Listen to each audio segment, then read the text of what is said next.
Buonasera e ben ritrovati con il TG Flash di New Sicilia, di seguito i titoli più importanti del pomeriggio. Incidente mortale sul lavoro in un'azienda di agrumi a Barcellona Pozzo di Gotto, in provincia di Messina. La vittima, un operaio di 61 anni, si chiamava Antonio Rocco Russo. Sarebbe rimasto schiacciato da un nastro trasportatore che era momentaneamente bloccato. Sarà ridotta di 50 metri la zona rossa di Niscemi, area evacuata in seguito agli eventi calamitosi che hanno messo in ginocchio il comune del Nisseno. Ad averlo annunciato il capo della Protezione Civile Fabio Ciciliano. Revocato il bando dell'AST per l'assunzione di 73 operatori, di cui l'Assemblea regionale siciliana aveva messo in risalto alcune irregolarità. Da Palazzo d'Orléans filtra il compiacimento di Renato Schifani.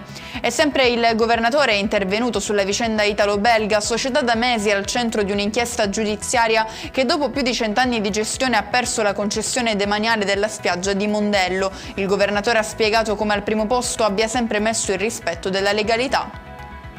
Chiudiamo con il meteo, bel tempo sull'intera regione. Secondo quanto emerge dalle previsioni, l'anticiclone è in rimonta, garantendo anche domani un clima prevalentemente primaverile. E con questo è tutto, prossimo appuntamento domani alle 13:30. Grazie per averci seguito, buon proseguimento di serata.